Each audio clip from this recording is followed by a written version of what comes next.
Didison qui dit communauté est hypocrite. Gloire à Dieu. Tu sais, nous sommes tous salaka. Ils sont gelaka bisomoko. Bazon va créer net polémique entre Minou et Pelisi Moto Makasi. Et ça binomoko Didison na mamana. L'histoire est que JB Mpiana, papa, il y a un petit froid qui passe entre Kofi Olomide et JB Mpiana. Mais pourquoi à reposter JB Mpiana tant qu'à bazar problème? C'est de la provocation du distant. Je la trouve, c'est une femme qui est simple. Au moins, j'aime ça la vidéo. Et voilà, ça la remontée. Donc, tu comprends que mon papa, ça m'a dit que moi, si comme super avec ça, je vais l'ingiter. Pour ceux qui ont sextape, au bonaboy, où ils ont finalement, il y a vu ça balle, non, quand on a oui, mais bon, moi, ça me balle était, et mais vous savez, c'est sextape, je suis au courant. Voilà, et je sais pas si on est mineur à l'époque, on a dit dans un ça. Ma vidéo est tambola, ma photo est tambola, ma sextape, Diddy Stone, entre guillemets. Ça date pas d'aujourd'hui, Diddy Stone a l'accès à moi. Mécontentement par rapport à mon comportement, mon papa ne connaît ça, ma pote, mon Instagram, mon ayam sous alors le papa n'est ami naïe, papa n'aime ta raison a toujours vers sa fille et puis au moins naïe na cadeau mon roboyer adore l'hôtel. Ça en fait n'dengue ba message na climat d'atmosphère na bango. Donc biso to mon akaka a manqué nani a sali boye a tia lettre communauté kokolo ba onyo so kokolo ba wana. Mais au fond peut-être papa naïe alors réfléchir bon côté tant ba dossier à confier ça là qui a makambo ba danser viol nanani nanana makamno sur les kawana les gens allaient commenter mal na compte ya Diddy Stone voire même c'est l'une des raisons au monake à longola kombone Didi Olomide wana cha comme Diddy Stone Instagram à longola Olomide wana parce que ça à chaque fois répercusser le moi ma BO Kofia Sali ba communauté na biso ba ka s'acharner sur elle c'est l'hypocrisie à yemo pe Diddy Stone. Donc, tu as JB Mpiana, on a fait Kalaté. Bon débarras, tu voilà, donc tu es hypocrite aussi, Diddy Stone. Parce que ceux qui vont faire depuis Kala, on pose ta rappel JB. Quand on se dit que les gars signé Bino, nous avons mis au coach à ce qu'on dit. Au moins, il y a Diddy Stone, on est hypocrite. Bref, on est congolais, on est hypocrite. Et bien, là, tous les autres, j'ai solo en haut, et cadre na bango, il y a famille, et soit disant, entre guillemets, à mon avis, remboté.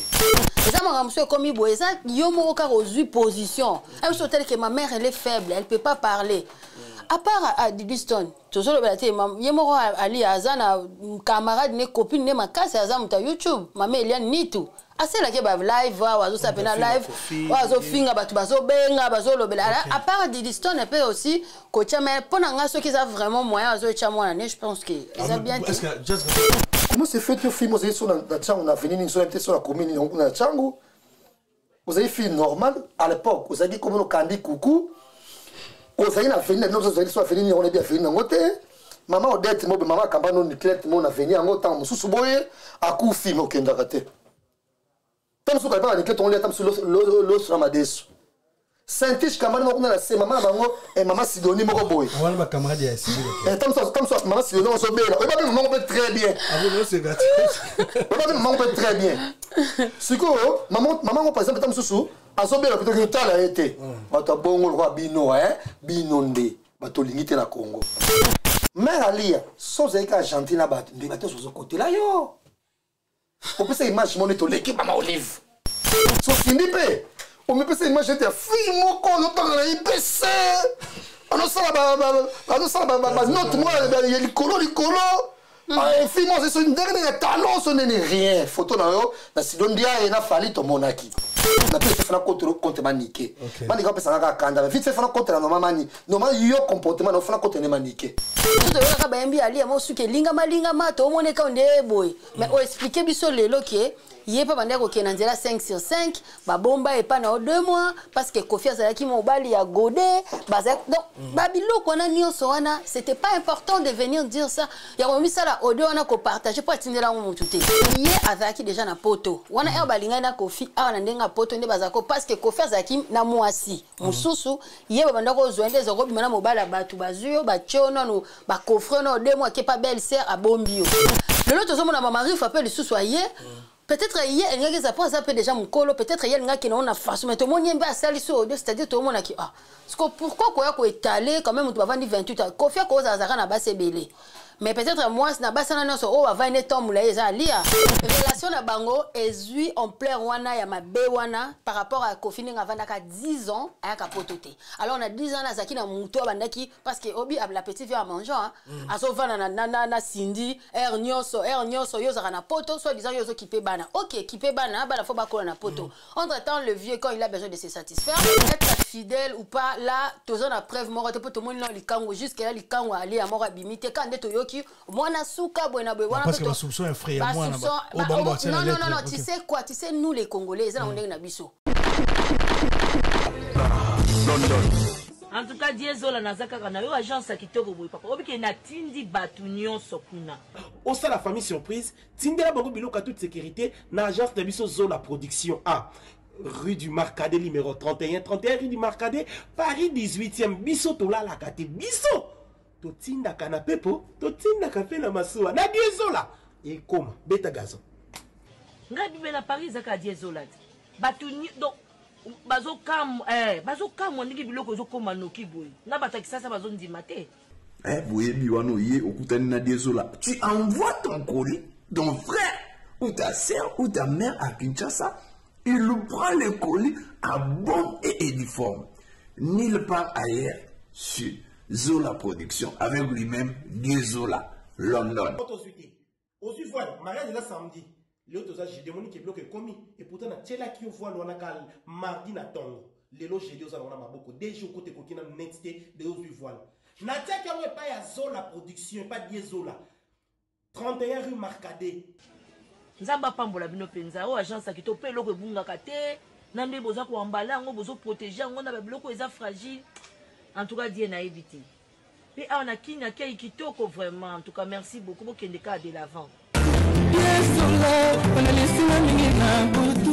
Ok, mesdames et messieurs, bienvenue à votre émission. Bonsoir, bonjour, ça dépend de l'heure que vous allez suivre cette émission. C'est Gossip DRC News avec Jaska Vulo, Aruna, très chaleureuse arrivée à Paris. Mesdames et messieurs, c'est Junior Louer. On va parler, l'actualité oblige.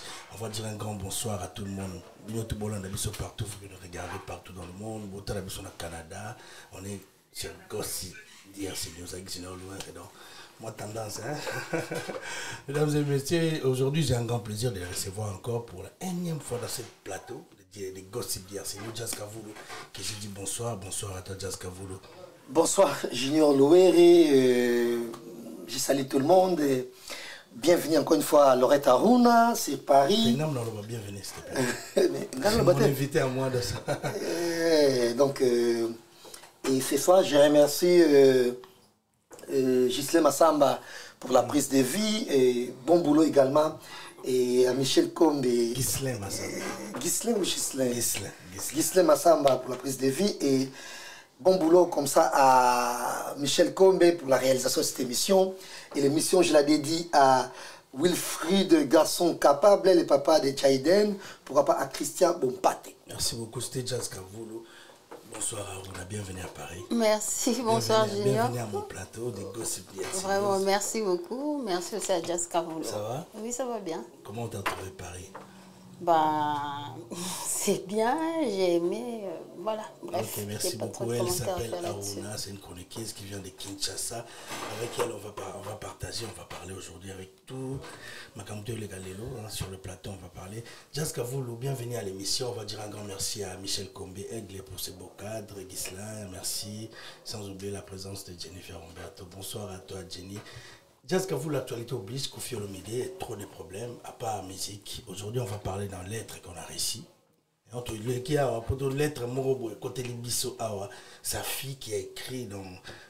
Moi, j'ai pas aimé. Bien, vous avez l'impression que vous allez lire cette lettre à la TV, bateau, bateau, la Gossip DRC News. Jaska Vulo, Didi Stone, il a écrit une lettre à son père. D'abord, tes impressions par rapport à aujourd'hui. Je pense que c'est Aruna de lire la lettre. Aruna va. Et on va rappeler à tous la biso et bana ya bazaïrois on va botter na poto boza na malchance moko ya kozala bazaïrois parce que regarde Didi Stone par exemple asa ki mannequin na ye qui influenceuse na ye mais soki likambo ezali faut kozonga kaka na communauté oyo ayo mpona lobaki zaïrois aza motu te oyo même ça eloko mo boke zaïrois komete mo lekaka inaperçu ça y est, il y a une apercité. Donc, il y a un zonga, il y a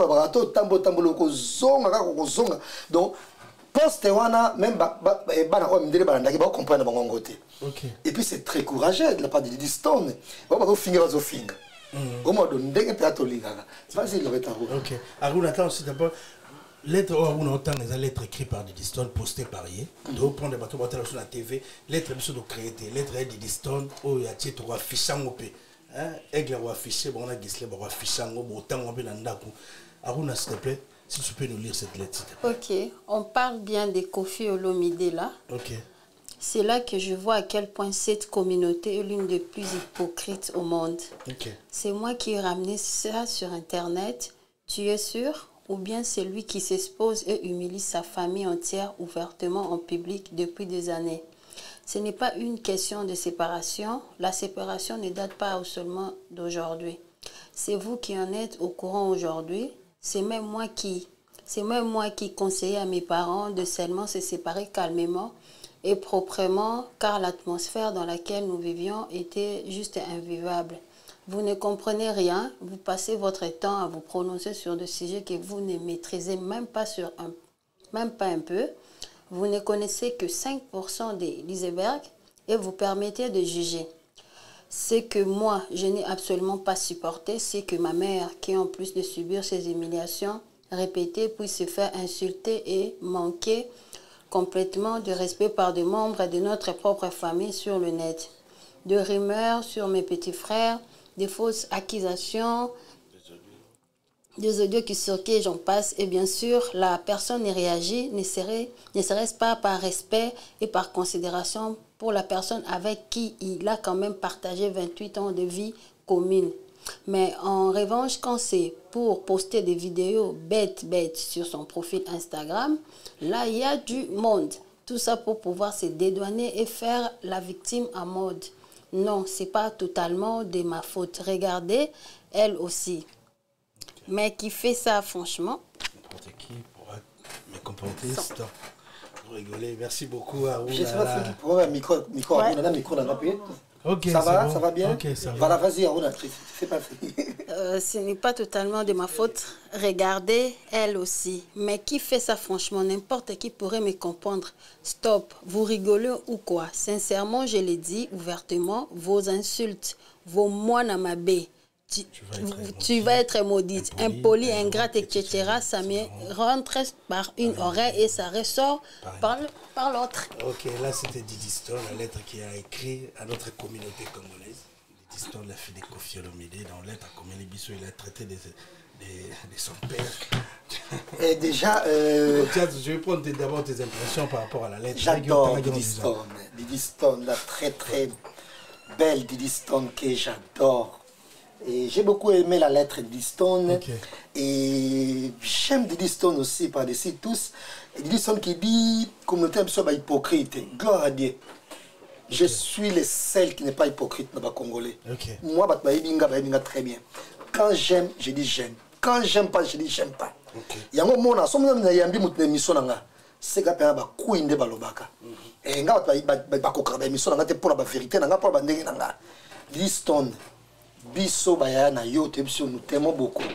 Mutako lokayo azali te. Nyos oba osala pona yo eza ni les sans effet, oza mwana ya mama na yo, oza mwana ya ba et oza nièce ya ba noko na yo. Oza pe la famille papa na yo. Regarde c'est qui se passe maintenant. Nyos boko loba mais au fond on na communauté na biso. Mais nazo ngepena yo Diddy Stone.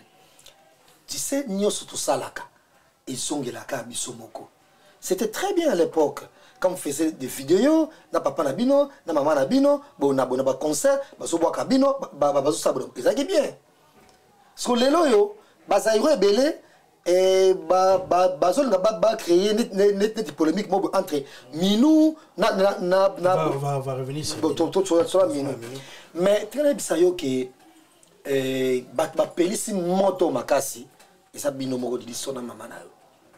Parce que ce qui depuis Kala, vous avez un délire, par exemple, en Diddy Stone, je suis une influenceuse mondialement connue, et qui J.B. Piana, par exemple, c'est mon papa, ou soit c'est le petit frère, ou soit avec la bonne relation, na papa nanga, qui n'a occupé ma bango, qui va premier mois, à débat que moi je ne maîtrise pas, parce que je ne suis pas sûr que papa n'a pas clairement, je vais rappeler, je même bien à Ayate na matanga, il y a papa Charles, et maman Ami, pour ça même pas. Donc, pour dire que papa n'a pas de problème, mais ce qui depuis qu'à la yo, ça y est, on a audace, on a posté à JB, tout le monde normal. Tout le monde est normal. Comme je suis là, n'appelle ça mon touté. Attends, on va petit, on a son ayo, on a monté, albus à moutonté, on a ça là à monter. Mais yo, ce qui depuis qu'à la obanda qui n'a pas posté déjà JB na yo. Tout pour ça, on va misser au lingi. C'est ça, je vais revenir avec cette question. Je vais prendre d'abord l'impression. Voilà. Toute la question aujourd'hui, après. Didi Stone, il y a un petit froid qui passe entre Koffi Olomide et Jibem Piana. Mais pourquoi à reposter Jibem Piana tant qu'à bazar problème? C'est de la provocation Didi Stone. Et quand il fait ça, quand il s'attend que Bazaïro va Koffi Olomide mingi. Bon c'est bien non. Bon c'est bien na ngote. Quand il s'attend, tu as parlé de l'humiliation, c'est vrai. Bananyoso oya Koffi entre guillemets depuis des années tout le monde a bazar humilié. Mais baba na Koffi, bon c'est pas bino. Et ça c'est quoi et champ de bataille comme si la revanche va se venger sur bino. Au moins na ba o ba famille na bino ba yebité, ba mo bino apparemment pour mettre bana misa ya Koffi Olomide o bana maman na botaki. Au moins bon c'est venger sur bino. Laisse-moi te dire dis au ko ka bangote. Biondo ko lemba bango de faut avoir des nerfs solides pour ko ka biloko ndengwana. Mais non sera clair. Les gens n'a pas ça musicien. Moi, ça me sent ni ngoko uta wap aya kolobela biso boy. Na mbongo nini? Na mituka nini? Na bandako nini? Déjà muto akitisa batinyo so valeur ya orgueil, eza mama Olive.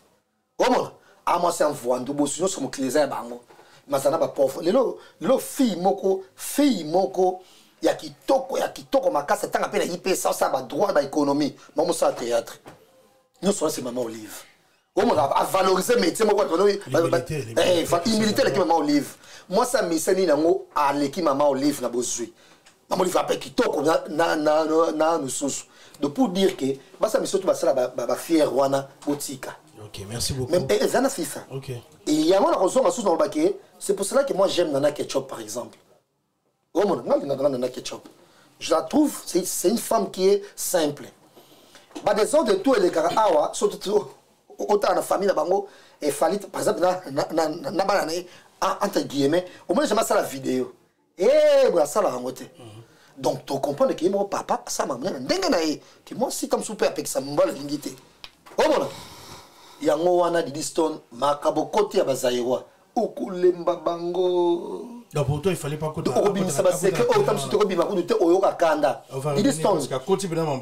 Didi Stone, je vais rappeler nous Rolanda Bisso et c'est surtout tu soutenir nos filles quoi papa non. Tant ba poster maman il y a dans comment mission il y a les vices. Ba poster que sextape au bonaboy. O ezayote finalement il y a vu en balle non te ama quand on oui mais bon balle moi son balle était et mais vous savez ba sextape je suis au courant. Voilà et on je sais pas si on est mineur à l'époque, on a dit des gens qui ça. Ma fille donnait tambola, ma photo mais tambola, ma dit sextape, Didi Stone entre guillemets. Koffi Olomide à l'écran à la télévision, à posta partout. Que pour moi on a lingité, pour moi on est pas bomaye bonaboy. Mais les lots papa nous a fragile modèle wana et yo na impact no comment nango. On s'est levé pour faire ça à Koffi Olomide mais non. Ok, merci Jessica, vous va prendre l'impression à Aruna. Aruna yom de tenir sur lettre d'abord. Attaque maman de voir au bout de Sibana, moi si s'attaquer à son père à un niveau. Aujourd'hui, Didi Stone a comme un peu célébrité, a visibilité, on a plus de 1 million d'abonnés Instagram. Quand il poste quelque chose, tout le monde regarde, plus de 1 million de personnes. Mais d'abord tes impressions par rapport, il y a lettre, il y a Didi Stone à son père. Bon, mon impression est que déjà. Bon, sur 100% des femmes, des filles, pardon, ce qui n'est pas problème, entre papa et maman, déjà, la position n'habite pas 100%, mais quand même, la majorité, basi, moi, par côté maman, un peu large, mais vraiment position, il y a pas parents na bango, il y a maman na bango. Pour moi, je trouve que maman na bango, elle peut pas venir dans les réseaux sociaux pour se défendre. Adam, tu as réseaux sociaux, pour te dire ni compte, ni Instagram, ni Facebook, peu importe, réseaux sociaux, mon plateforme, moi, utiliser. Donc, la seule personne qui peut passer pour défendre un moment, c'est moi, si ma plateforme, pour moi, bon, ça, les choix est clair parce que ça ne date pas d'aujourd'hui. Didi Stone à l'Axaramois. Mécontentement par rapport à mon comportement, moi, papa ne connaît ça, ma pote, mon Instagram, mon ayam sous alors le papa n'est ami naïe, papa n'aime ta raison a toujours vers sa fille et puis au moins naïe un cadeau mon boye adore l'hôtel. En fait n'dengue ba mais ça na climat d'atmosphère na bango. Biso tout ça ma façon de voir les choses n'dengue na biso tout le monde a makam qui ça impoli, fais pas comme la lettre, fais pas ça la boye. Or, peut-être papa n'a pas au moins impoli, papa n'a pas bon parce qu'il y a une bakendaka, n'a pas naïe parce que ça, liboso te bomba, liboso peut-être aille comme un nengo comme boy. Mais à chaque fois, moi, on a bloqué toujours, papa n'a a toujours moi na pardon. C'est-à-dire déjà parti, on a déjà, moi na ça message parce que papa n'a pas même na terrain wana. Donc, biso tout le monde a manqué nani, a saliboye, a tia lettre communauté kokolo ba onyo so kokolo ba wana. Mais au fond peut-être papa n'a alors réfléchir bon côté pour une fois peut-être moi na soit bien papa ne veut pas son papa ne peut-être en mon normal vu éducation oyoyé parents à la qui ça moi aussi donc pour moi l'être naé na moni bon jusque là la moni c'est finité azaki ko répondre parce que à côté na poste aujourd'hui des traités des autres traités communauté quand on parle de communauté des nous traite des Congolais des impolis non hypocrite pas des impolis non pourquoi je vais dire une chose hypocrite papa quoi c'est qu'il y a des choses cachées entre la famille non vous savez quoi notre communauté tous vraiment hypocrite elle a raison à dire ça je vais arriver comment qu'est-ce que je peux dire au moni récemment bon tant ba dossier à confier ça là qui a danseuse viol nanani nanana maramno sur les kawana les gens allaient commenter mal na compte ya Didi Stone voire même c'est l'une des raisons au monake à longola kombone Didi Olomide wana cha comme Didi Stone Instagram à longola Olomide wana parce que ça à chaque fois répercussion le moi ma bo kofia sali ba communauté n'a pas s'acharner sur elle. Or, elle n'a rien à voir avec ça. Bon, dit qu'au finga, elle se bat chez moi, ambassadrice, c'est l'eau, moi, exemple, moi, vous avez pas le batchewana. Les lots, tant que vous avez papa n'a celle qu'à bino boya, finalement. C'est pourquoi on traite communauté toujours d'hypocrite parce que tant que papa ne m'a comme la kebosala à la part des choses té. Vous voyez qu'on séparé té que oh ils ont beaucoup film ta sala qui m'a danseuse Didi Stone n'a rien à voir avec ça. Bozo bozu Didi Stone beaucoup tissé na kata liste wana. Parce qu'aujourd'hui vous venez de défendre Kofi comme si Kofi c'est un saint. Beaucoup me bon moi na mabe non a fini papa na état. Bino bato basala na poto awa. Boyebi, comment vous éduquez vos enfants? Même bateau, on va revenir. Donc voilà. Les parents, vraiment, je ne sais pas qu'est-ce qui se passe réellement dans la famille. Pour Didi Stone, il y a un hasard majeur. Mais Didi Stone a parmi, Kofi Olomide, il a un ban ébélé, mais Didi Stone a parmi, Bana Oya Kofi, ils ont bénéficié de tout de son père. Didi Stone a pécié amour, Didi Stone dépose un mon amour qui est Didi Stone. Dernièrement, on a une vidéo, Mercedes Asika, la chasse. Aujourd'hui, il regarde l'histoire. D'abord, nous, je vais rester en tant qu'Africain, malgré l'histoire de la poto. On est des Bantous. Avoir une fille comme ça s'attaquer réellement, est-ce que ma soeur m'a bête comme le monde? Il faut signer père naïf. Baba a Kofi, hein. Baba a Kofi, aigle. Baba a Kofi. Ce que père n'a signé. Bon, moi je pense que jusque là. Et là, c'est grave, exacté. Parce que Kofi, et là, on m'a bien dit sur la salle jusqu'à là dans mon été. De mettre JB. Mais déjà, l'hypocrisie, il y a un peu de Didi Stone. Il y a un peu de JB, puis on a un peu de Kalaté. Bon débarras, tu es voilà, donc tu es hypocrite aussi, Didi Stone. Parce que ceux qui vont faire depuis Kala, on poste un peu JB. Mais au salamoté. Et du coup, tant qu'on comme il faut poster. Bref, tant on se dit les gars signé Bino, nous comme une coach à au moins, il y a des personnes hypocrites. Bref, aux Congolais, aux hypocrites. Parce que les hypocrites, même les Kanambok, aux ambassadrices, à moins qu'ils t'aiment sous éviter et c'était pas si qu'il te fait que ça, mais les Congo. Mais les Congo, on peut m'abeiller, on peut commis, pour te payer autant. Pourquoi tu ne le fais pas? Parce que ça l'appelle bien. Le président Kabila passé dans le président, et puis le président Fachi. Or, sont des hypocrites. faut dénoncer mon bébé pour dénoncer nos commis. Oh non, mais pourquoi tu ne le fais pas? Parce que c'est hypocrite toi aussi, Didi Stone. Pour ça, hypocrite, moi, comme tu me dis, ah, tu me dis, détourner mon amboka. Papa n'a pas d'amboka, maman n'a pas de tout, mais tu me dis, toujours, les scoutants n'a pas d'amboka. On est tous des hypocrites, Didi Stone. Alors, na kawana, il y a nani, il y a Kotala et Kofelomide. Jusque là, mon père m'a si ma bé que ça, exacté. Mais on va comprendre que Kofelomide, il est comme un noboy. Alors même mon collègue, âge papa Mbazaïna.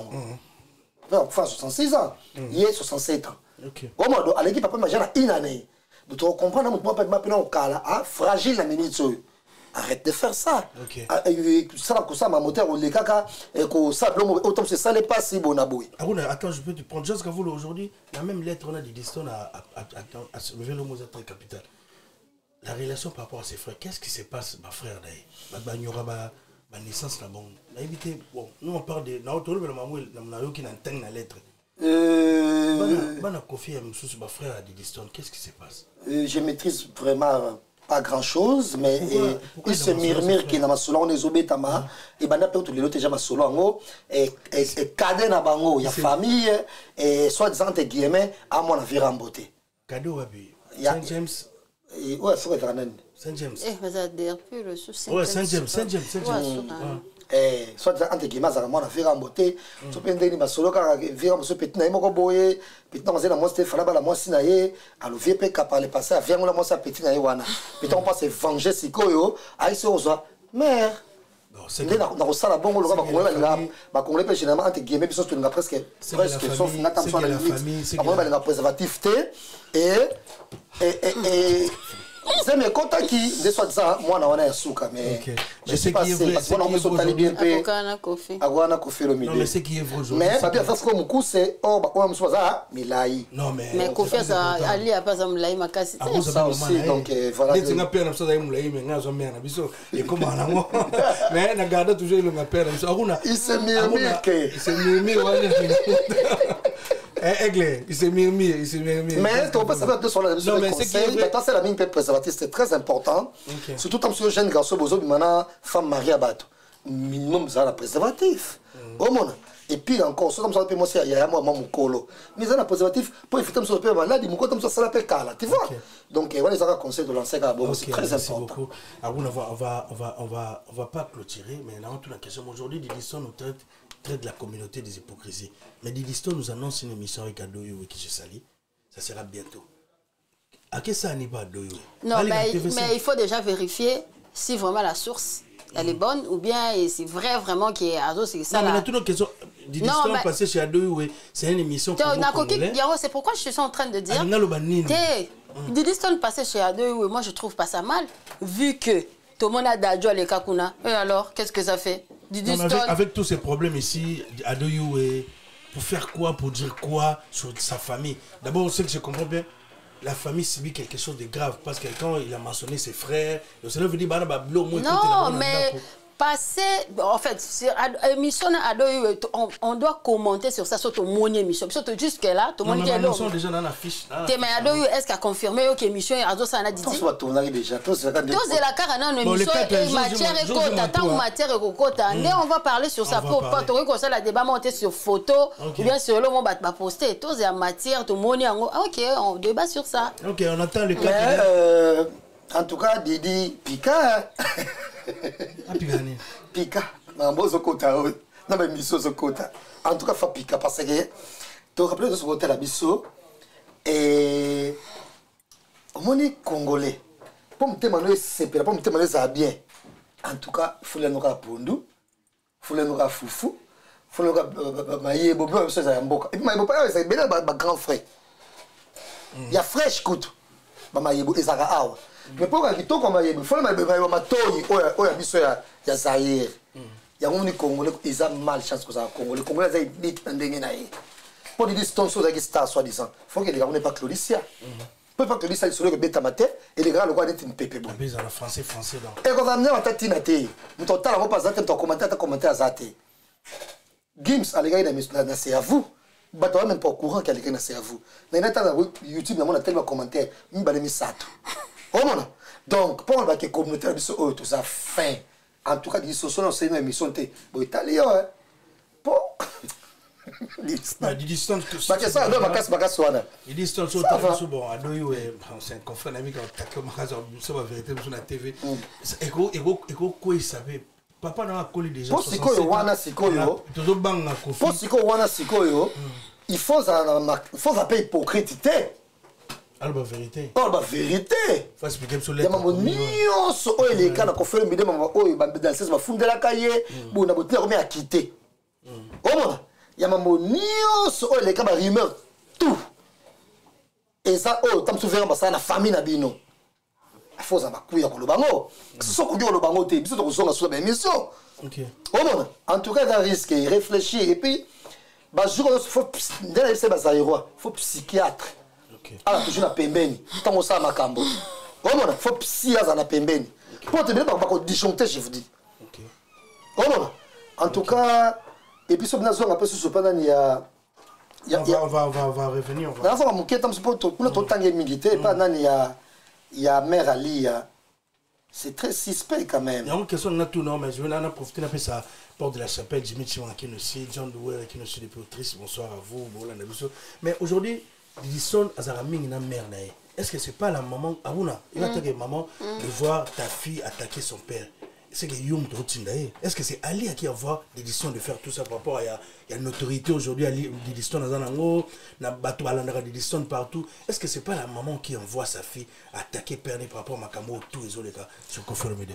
Ben na bon la attaquer maman. Oui oui. Non mais na moment oyo tout est permis. Tous les coups sont permis, la guerre. Ça frère. Bah oui. Okay. Donc, ce qui est un moyen, peut-être, il y a pour ayo qui s'appelle papa, ayo qui sa ex-mobile, bon, tu vois, non, lettre, on peut not ébouiller, mais babi lettre zali. Donc, ce qui est un moyen, on va dire qu'il est capable de Didistono. Moi, je trouve que parce que ça trop, elle est trop.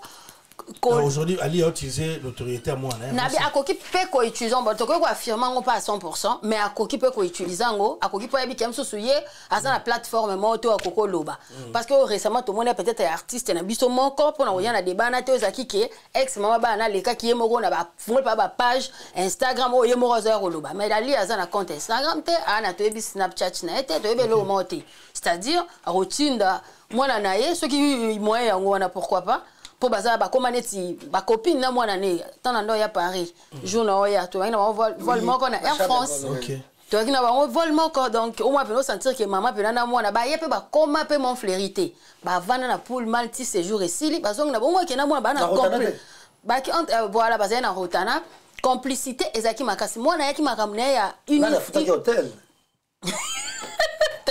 mwana yaki non mwana yaki ko représenter makambo ya UNICEF o azalaka ba onde ba bengisa ki mais ba commande mon fleurité ba suka kana rotana mo fait ndeni sindia zakuna teza na mo ke panti mo ko zali fidèle sama campagne ya mikolo ne peut-être comme wana merci à vous. On a ce que je vais t'inviter dans l'analyse, dans l'analyse, on va parler. Tous les noms de 4 ans, Cocasso et Michel Bimi. Tous en matière. À part Gossip News, vous allez suivre aussi ces Congo Révolution, Junior Louer, dans l'analyse des analyses. Jusqu'à vous, on va finir avec Didistono. Dans ma camoufle sur les gars Didistono, est-ce que c'est un danger? Est-ce que c'est la gueule ma bête?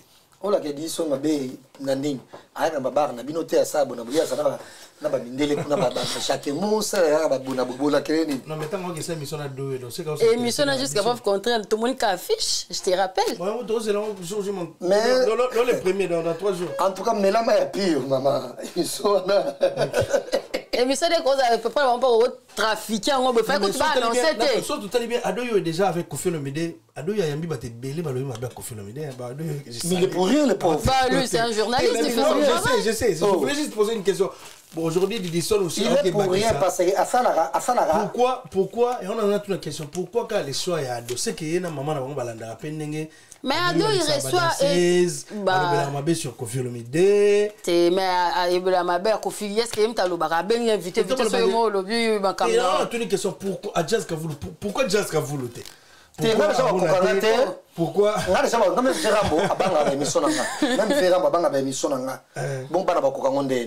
nga émission na nga omona nazolo bango na répéter nga émission nanga il faut olia otonda omona il faut nzo lia otonda lia nzo tonda il faut tal sa tension avant le canal émission on doit faire un dossier belé boy il faut battre notre tension avant ma émission ça crise na plateau ça crise na plateau voilà parce que net va ramener azana amuto ma sule belé retourna na batu non net question mora na tuna ya pa tuna ya moto nini kazi o moto wana bombe kwa ngamo si elle est pas dans la côte de phare tu as une question on a fait le milieu mais ya mo net ngako Nicolas Aliko ya na otika ba débat wa musique fana comme na politique kuna zaka bien politique kuna mutu moko boye ata journaliste za pro fachi bato opposition ba ko na ba ko suki sayo ba ka idée na politique so la proposition bato pouvoir ba ko yela aussi koyo ba na idée ba suki sayo mais ba musiciens généralement comme ça ba paumé ils sont paumés généralement ba musiciens et puis ko parenté na bien ba musiciens généralement ba ça va complexer na comment donc mutone tinga boy miso gambo vraiment bon banque émission nga ngaso moni bato les kana émission za batu oyo atali pe ami moni pas coquille tu vois donc voilà OK parce que dit nga na boy en quelque place nous on t'encourage pas de faire ce que nous ça là donc t'es un enfant tu restes là ça la penza non au message quand on a besoin de distance peut-être comme ça on a chance au talanga on a gossip news biso t'encourager au ça on t'encourage pas. T'es congolaise, t'es bantou, papa on a congolais. Mais moi je pense pourquoi il y a des fois les émissions. Non mais Ali, bon je sais pas pourquoi la maman utilise pourquoi? Ça. Parce qu'aujourd'hui quand on regarde la vraie face, c'est la maman qui utilise. Non, la maman. Par rapport à moi, aujourd'hui, dans notre question, tout ça close dans ma maman. Aujourd'hui qu'on fait le midi avec Cindy Lekier, c'est tellement chaud. Avec ma vidéo bimé. Dans une tout circulé, on a présenté maman Didi, il y a Cindy Lekier. Bon, d'abord Cindy Lekier, c'est les vidéos, babi on met dans mon fleury. C'est les vidéos qu'on fait postango, bah bisous en plein bateau. Tout beau, ils sont mon bon matin avec Cindy Lekier relation à maîtresse. Là ils sont à balayer déjà, babi à balayer était maîtresse. Babi Cindy comment oyemba, nzoto nanga Lekier, elengi nango mopao, moi mon ba question. Là-bas émission, là-bas concert. C'est ce que vous êtes. Ça dit tout. Bah oui. Avant aujourd'hui, on dit maman zoko so na mbanda na été Cindy Lekier, elle a utilisé moi na nae. Question sur quand tu as tu peux faire ça à ta fille ou utiliser pour la bande ou bimana papa nae. Donc ils étaient déjà que moi nana tolo ba c'est asa mineur quand même. Elle a des yeux, elle voit tout ce qui se passe et tout. Ils étaient que maman utilisait. Bilo monsieur za la moi na yemoko en fait na quelqu'un exemple moi mon qui na ocha exemple na ngamoko. Nous chez nous tout ça baluba. Chez nous notre papa battait notre maman.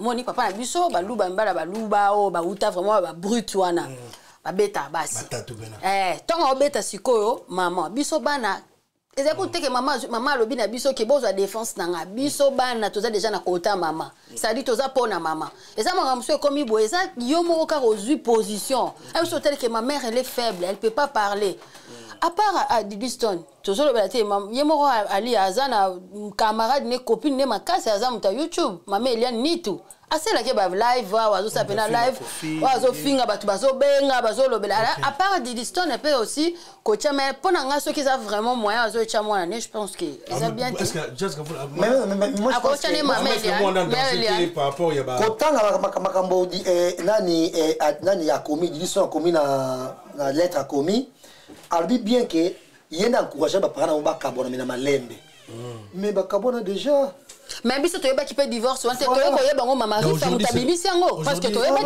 on va parler de ça aujourd'hui vraiment c'est officiel Kofi mama rifa ndaya nango sur le plateau mais pourquoi les loyo ceux qui Kofi pesi et Cindy Lekier bise to Kofi qui aussi ma fille danseuse dans la film na répétition ana to Kofi sali bona pourquoi faire à peine me choquer bango pour depuis qu'elle fait non mais eza siko problème eza il fallait siko autant ba ça qui divorce wana il fallait quand même ba annoncer communauté au moins so communauté e ba ki communauté nge e commander comme boité bango ba bomba ki biso na mutu na so tozaka ba kaboni baza ba kaboni tozo e ba position te alors du coup to mona mama bongo ezo koma directement to kende batu bazo e kene ninge ki wana mais po bima bongo c'est mama rifa mutalobi na ndenga ko bimisaki on va parler ali abane ko landa na 555 mais allez on est olanda Kofi na nzela 5 sur 5 de moi si on salinga musicien de bazara so na la chaîne na musicien en tout cas faut na répétition allez pas on est OK 5 sur 5 azolanda mbala eza normal so za basa ba musicien so ba yebi ke faut na mbala na répétition c'est quand on bat ma pepo basi bazaki bile bazaki basa Kofi à l'époque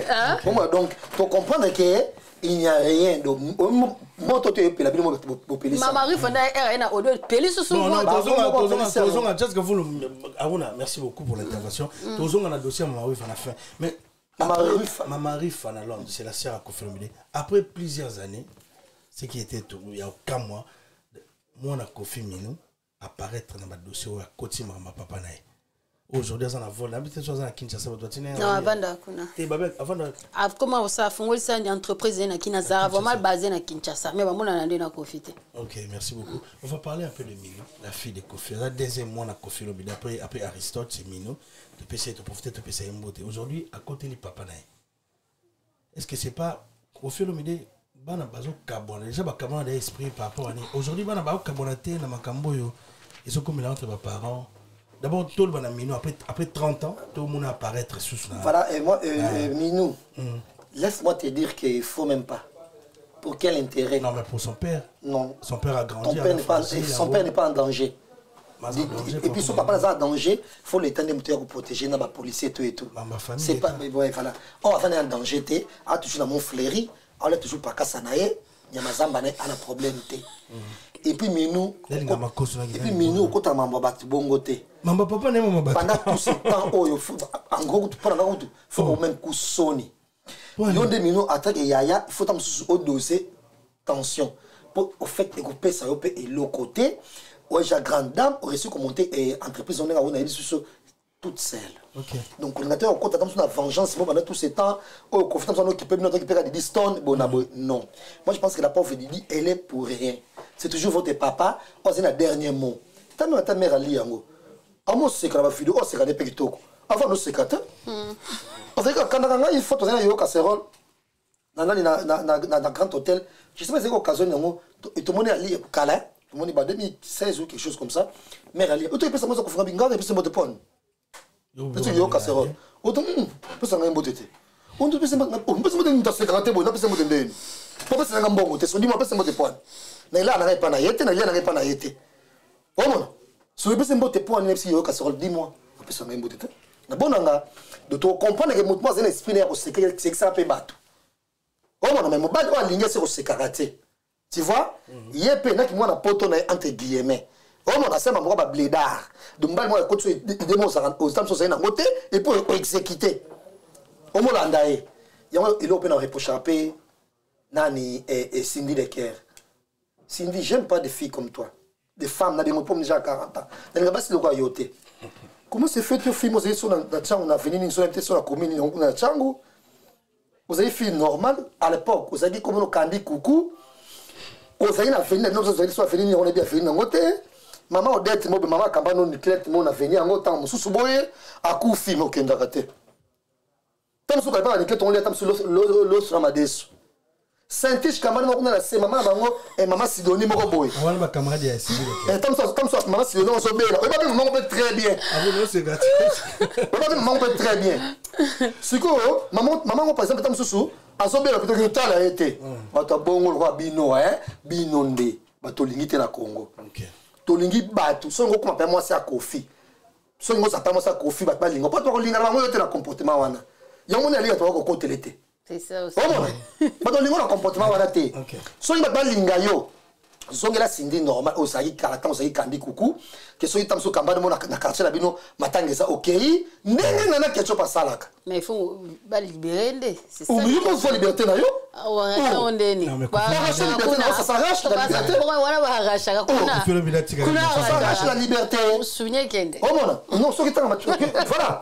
Ya on est na ya on le ba. Ya on na linga na ketchup. Il matanga ba mère na ye mo ba kambana mo ko film mama to grand frère ba mo ko boye a cause na chaque jour par que voiture asa na mais just que vous il faut comprendre aussi que nana eza peut-être par rapport à mobali na kenda na mwasi na ya tika mwasi na moi ba délire na ye yo si fallait pas exagérer non mais nana il est jeune comme fallait exagérer ya ko makabana mo ça mais je pense pas qu'il fallait ya comment ba tout pris ba akangé net prisonnier en tout le monde a Cindy tout le monde non je pense pas. Ah ben voilà, c'est qui voilà.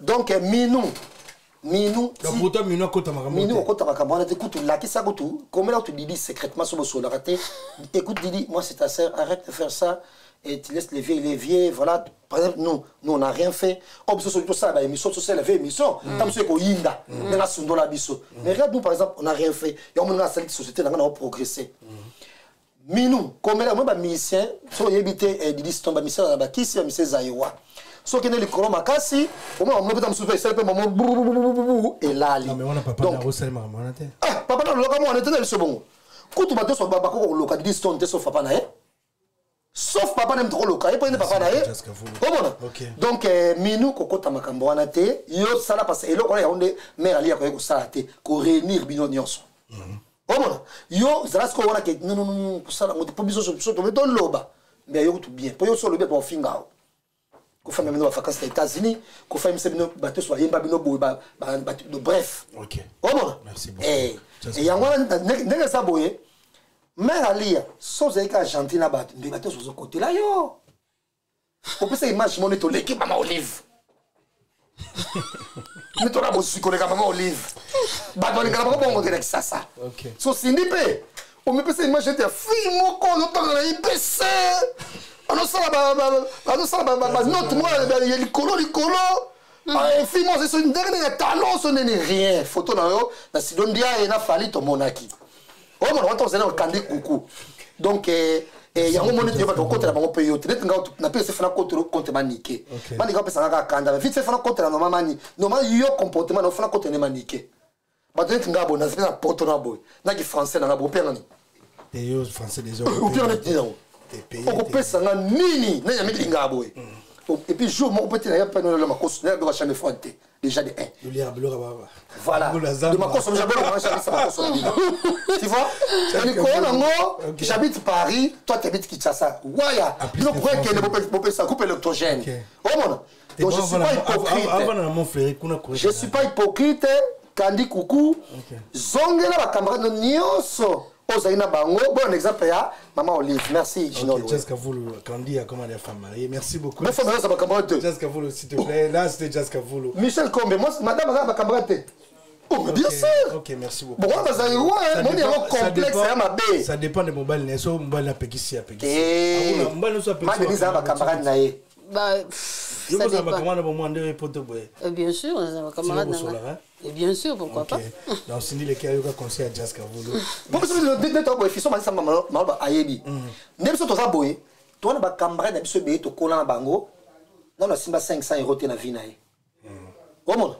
Tam so mo futé, tam so mo chambre na salon na kimbango na sek na bala misato. OK. Na za camarade nanga.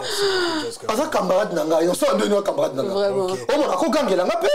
Si. To to discuter na pe na ça était ngane ki jazz. No ezaka te bino za comportement wana. Yango moni bino.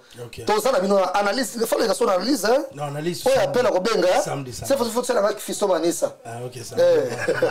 On a vu vite samedi, donc samedi on va être à 3.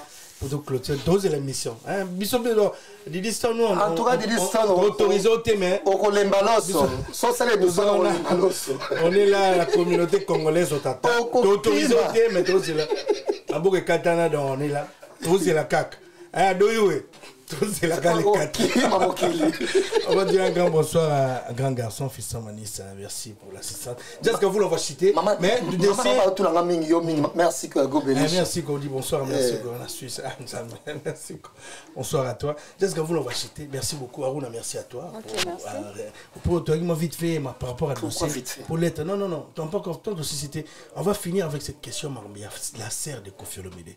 Aujourd'hui makambo ebele so ebimi c'est à Koffi pour agib même t'as confirmé mon ebele a confirmé makambo divorce makambo tellement ebele. Jessica vous tes impressions par rapport d'abord il y a serre il y a Koffi Olomide ou alekina asali audio na te so benga na téléphone so ki ba enregistrer ye mo sala tinde ba publier ba jane zala non auna na zo na d'abord par rapport il y a intervention il y a serre il y a Koffi Olomide makambo to yoki tes impressions d'abord.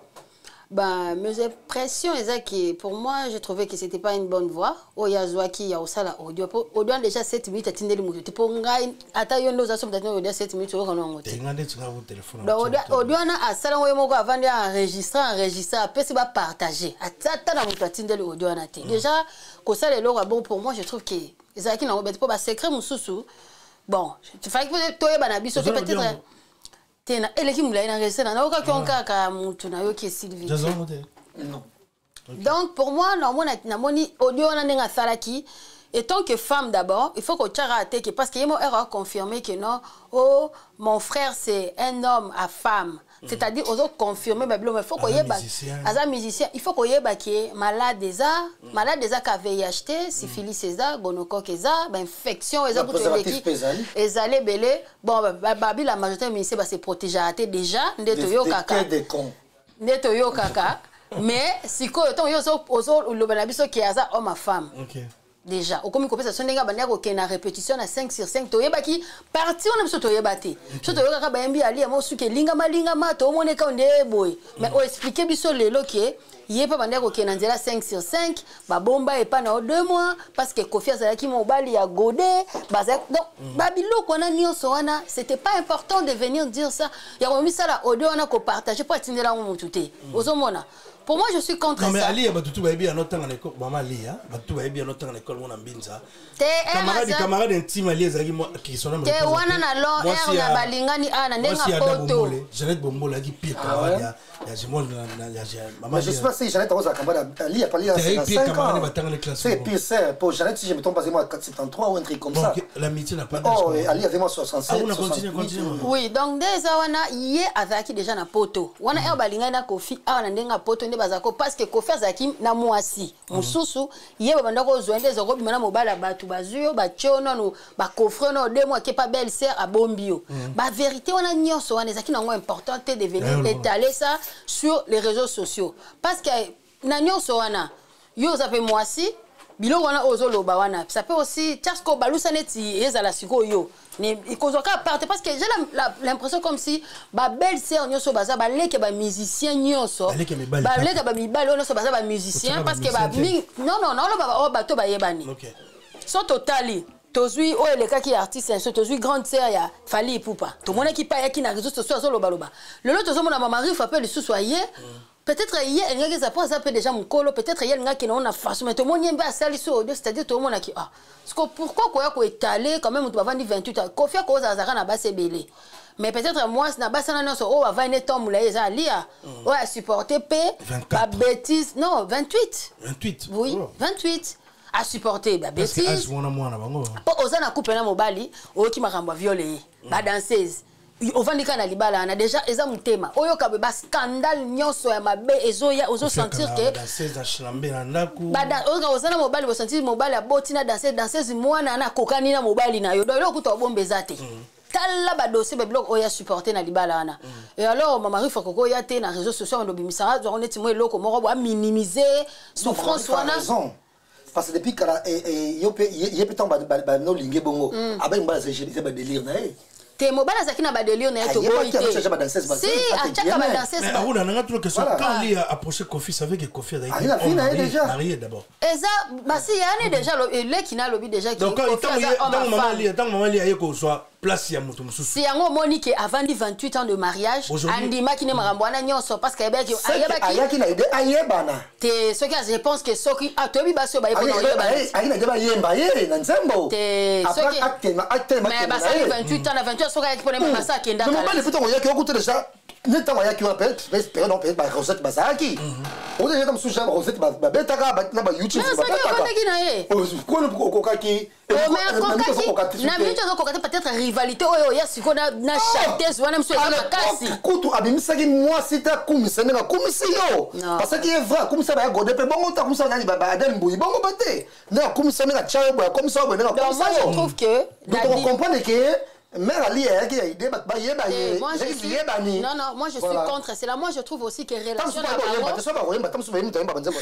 moi je trouve que relation à Bango est en plein Rwanda ya Mabewana par rapport à Kofi avant 10 ans à Kapototé. Alors on a 10 ans à Zaki na Mouto Bandaki parce que Obi a la petite fille à manger à Sofana na Cindy Ernyoso yo na poto soit disant yo qui peut bana. OK, qui peut bana bana faut ba ko na poto. Entre-temps le vieux quand il a besoin de se satisfaire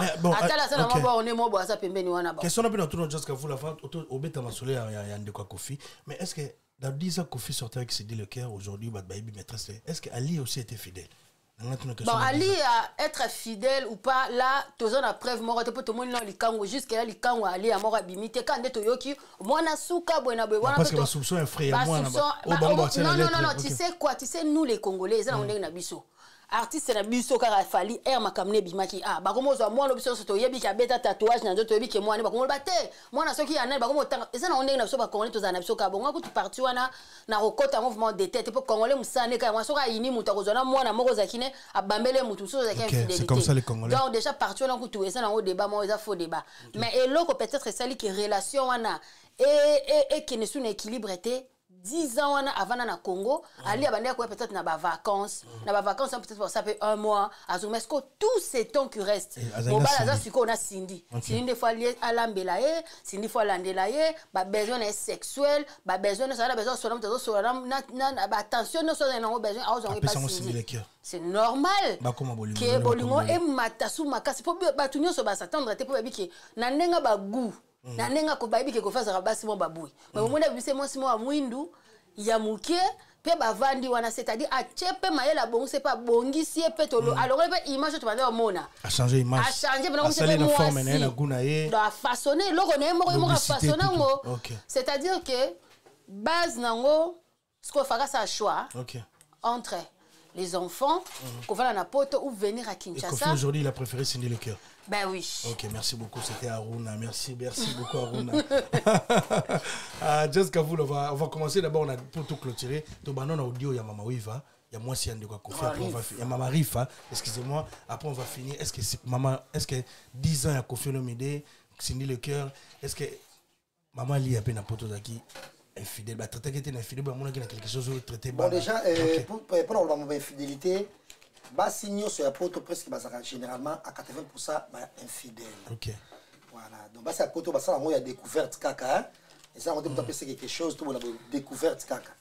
Et mais moi j'ai pas de preuves, je suis pas son ami. Okay. On n'a pas des amis en commun tout et tout donc je connais pratiquement rien sur elle. Pour autant la période qui tombe sur moi là sur que ça moi on a fait ramboter en tout cas fou et chefo tout tellement on a longue vraiment différence quand ils attendent sur les coussé mais longue peut-être qu'elle va déconner donc et puis on maîtrise rien peut-être à la limite on se rebat ça ça des nous des trucs comme ça donc infidélité on a tout infidélité ça est fin du monde c'était au mon infidélité ça quand sous moi c'est payé au lieu à attends après 2 ans m'équipe moi tabac poso là on paye problème personne moi le coso ben oui pourquoi pas voilà donc et puis c'est quoi ce délire et ce mobile a déconné c'est normal moi ça a déconné un tout petit pays la discrétion et ça et comme un problème ma casse vraiment je savais tout petit l'infidélité comme même tout petit peu mais t'as mis de monter ok yo faire la 4e niveau montre-moi bien ça la 10e niveau monter à 107 ningi c'est pas petit peu merci beaucoup voilà donc et bon maman tout est quand même merci beaucoup Jessica vous merci à toi Aruna. Jessica, merci beaucoup d'avoir accepté l'invitation de venir. On va finir, on va prendre prochainement. Dans les 4 matières. Dans ma bonne, on se peut dans la matière. Analyse samedi, je vous invite déjà. Analyse, parce que il y a lettre. Et les 4 émissions, les 4. Oh là là. Jessica, merci beaucoup. On va finir.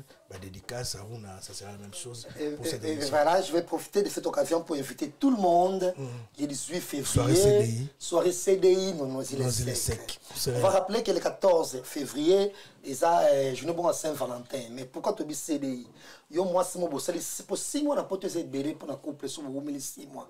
Ah pas bon, 2 mois, 3 mois tant suis vers zongani to bona boy. Mais bossé pas 6 mois plein bossé toujours en couple. Mobile et ton moi sinayo. Voilà et puis bref, Nenka bolingo ezali CDI wana eza dédié na bino. Et puis il y a mis soit responsable. À tous les jeunes garçons maintenant faut que ça là. Donc vous ont mérité qu'on y a la soirée CDI de biffer à la volonté parce que les gens ont anniversaire là ancien nani ya quartier ba kobeta je vais Jordan Koussa et Modogo Baramboa et tout et puis DJ et Lutonadio on va la mix donc de 23h et de 20h à 0h avant nani ba quartier ba mata podium et je tiens à féliciter Véro Mangoï et Mimi Chikeva dans la grande famille pour l'organisation et soirée wana bongo CDI. Et l'émission, et je l'ai dédié à Hervé Kamenga, Lolé, Oulinga, Amigo, Ngombo, qui d'autre na Bossani. Bref, et Gaëtan et Dikambala, pourquoi pas, et Pépito Pamou, on va soutenir Bisso, Christian Bonpaté, et sans oublier, et Wilfried Garçon capable, les papas de Jaiden, Motema Wilfried, okay. Wilfried. Voilà.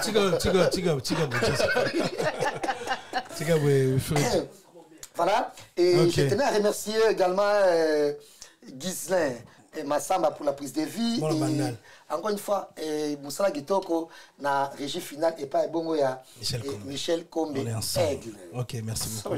Jazz Kavoul, Aruna. On rappelle ça, ma dédicace tellement t'es. Ah, tu t'es fait la française, c'est ça? Non. Non, t'inquiète pas. J'ai dit cette émission à abonner sur la chaîne et on a dédié à Junior Loué, on a battu sur Bazana. Louéré, vous avez rendu. Ok. Michel Kombi à Ghislain. Voilà, battu sur Bazana, on a dédié Bangoué. Voilà. Merci beaucoup. On va se retrouver samedi, tous et la matière. Moi, je dis un grand merci à Ghislain pour la réalisation, Michel Kombe, le PDG qui est là, il y a Wilfried, garçon capable, bonsoir, je suis à Jennifer Humberto, Basse Gardino, en tant qu'allée dans Charo, je vous salue, Fisson Manissa, au revoir, on va se retrouver prochainement, Gossip DRC News, Junior Louéré, merci, au revoir. En tout cas, Diezola Nazaka kana yo agence à kitoko boy papa. Obike na tindi batunyon sokuna. Au sein de la famille surprise, tindela bango biloko toute sécurité na agence de biso Zola Production A. Rue du Marcadet numéro 31 rue du Marcadet, Paris 18e biso tola la kate biso. To tinda kana pepo, to tinda café na masuwa na Diezola. Et comme beta gazon. Ngabi bela Paris zaka Diezola. Batunyo donc bazo kam ndiki biloko zo koma noki boy na batakisa sa bazo ndima te boyebi wano ye okutani na Diezola tu envoies ton colis ton frère ou ta sœur ou ta mère à Kinshasa il prend le colis à bon et uniforme nulle part ailleurs sur Zola Production avec lui-même Diezola London aussi voilà mariage là samedi. L'autre j'ai démoni qui bloque commis et pourtant na tela qui voit l'on a mardi na tongo les loges j'ai dit aux alona maboko déjà côté kokina netité de aux voile na tia qui a pas ya Zola Production pas Diezola 31 rue Marcadet nzamba pambola bino penza o agence qui to pe loko bunga kate nande boza ko ambala ngo bozo protéger ngo na ba biloko eza fragile en tout cas die na éviter et on a kinya kei kitoko vraiment en tout cas merci beaucoup pour kende ka de l'avant. Yes, on a laissé la minute